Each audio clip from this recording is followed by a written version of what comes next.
Hey guys, this is Mize, and in this video series, I want to talk to you about the importance of framing for videos.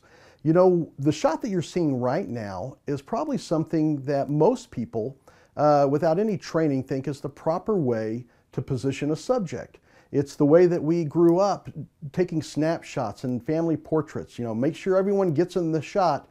Make sure, you don't have an arm or a leg or a head that part of it's missing from the shot. Well, we're going to go against tradition because when you're shooting videos for local businesses, you want to make it look like the videos people see on television. And one thing that you're going to notice the more you watch reality TV shows or biographies is that you very rarely, if ever, see a shot that looks like this with the subject directly in the middle of the frame. So we're going to go through some examples to show you how not achieving symmetry, and that's what we want to do. Throw that definition or that term out of your vocabulary. We don't want symmetry. Symmetrical shots are going to look amateurish. We're going for professional and perhaps even a little artistic look to our videos that we're doing for local businesses. Well, now you notice I'm over on the left side of the screen. At first it may seem a little awkward, but what this does is it adds dimension and depth and perhaps a little artistic look to your video. As you start watching more biographies or interview style shows, you're going to see that this is actually the standard in which people are framed. And this is called the rule of thirds. So if you'll divide your screen up into thirds and move your subject either to the left or to the right, you're going to find that's the simple way to map out your framing so you can achieve this type of look. Well, we're a little closer now, aren't we? Does it still seem uncomfortable? Actually, you might find that it's becoming more familiar because this is what you're used to seeing on professional video shoots on television. Notice my shoulder's not in the frame, but it still seems natural. In fact, you might even find that you're paying closer attention to what we're talking about and the effect that it's having on you. You may not understand why, but you feel the difference in the way that we are communicating. And that is the magic of framing. And now we're even closer. Actually, I'm beginning to get a little uncomfortable. So what you're seeing now is the power that framing can bring and bring the sense of intimacy, of warmth. You notice that I'm all the way over to the right now. There's a huge gap in the screen. My shoulder's gone, even the top of my head is gone. If you were to read instructions on how to do this, you would think that's got to look so odd and horrible. But the fact is, it creates that feeling, that intimacy, that warmth, that the viewer won't know why it feels like that. They don't know that it's very purposeful in the way that you frame this. But what they do know is that it looks professional and it looks like what they've seen on TV. And really, that's all that matters. And now for something a little bit different. Now what you're seeing now is a framing technique that you probably see on interview shows, reality TV, even biographies, in which the subject is speaking to an off-camera interviewer.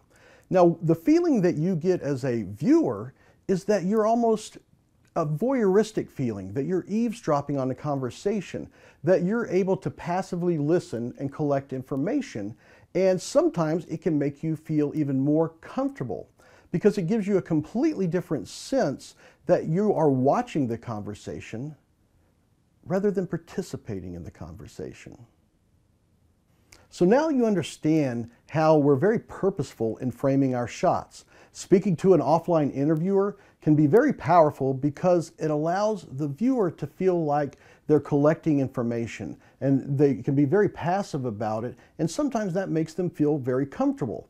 Now, having your subject speak directly to the viewer can also be very powerful. It brings that sense of intimacy and the sharing of knowledge, and it allows your viewer to begin to build that know, like, and trust with your subject. However, there can be some very big downfalls to doing this if you're not careful. And one of the biggest ones is distractions. The slightest distraction can completely ruin a shot.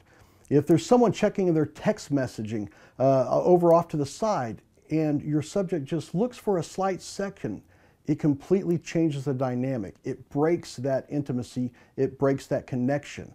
Something as simple as a cat jumping off a couch, and that slight look, even though it's just a slight second, it completely breaks down the communication. So it's very important that you eliminate all distractions. Now, one thing that you may have noticed if you're paying very close attention to this video is that the shots are changing quite often. And one of the benefits of this is if your subject needs to memorize any of their lines, they need to memorize any of their script, because you can do it in short chunks and then change the shot, but it looks very natural.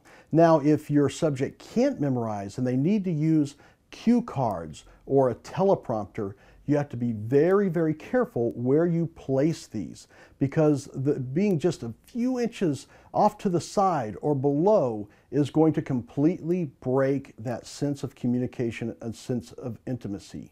So now I'm reading a cue card that's just slightly below the camera. It's very clear that I am not communicating directly with the viewer, and that intimacy is lost and that communication is lost. Even if we move the cue card just slightly to the side of the camera, it is still very clear that I'm not speaking directly to the viewer. It's much better if you're going to do this that you do the whole off-camera interview style, because then it looks like it's very purposeful rather than someone looking off to the side.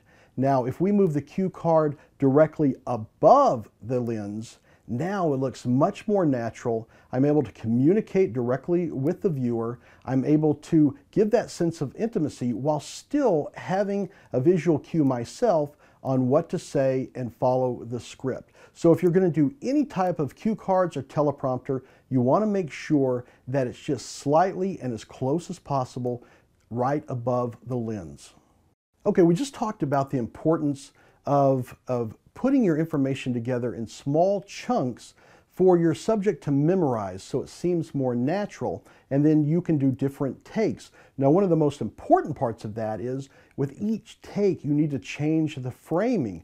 Otherwise, it's going to look very unnatural. So to demonstrate this, I'm going to simulate a mortgage commercial, and you're going to see the difference between trying to memorize everything and cut together pieces versus very purposefully doing chunks and changing the framing.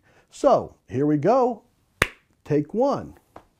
Hi, I'm John Smith, president of Acme Mortgage. If you're looking to get your next home loan, then you need to come to Acme Home Mortgages. So I would like to invite you to get free instant access to our home loan guide for Texas mortgages, and you'll see how easy it is to get your next home with Acme Mortgage.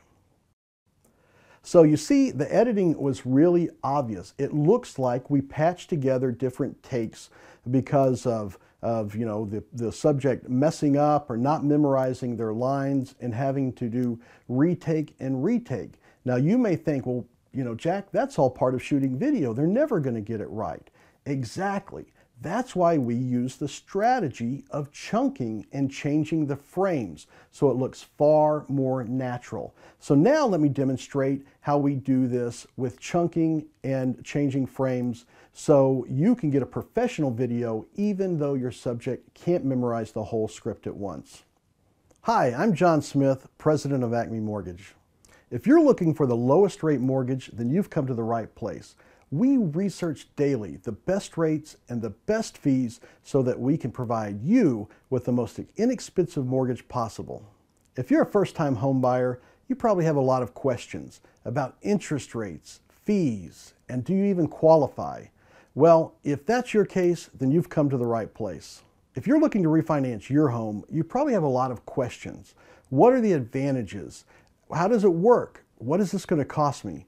Well, you've come to the right place. Here at Acme Mortgage, we've helped hundreds of Texas families realize the dream of home ownership, and we can help you.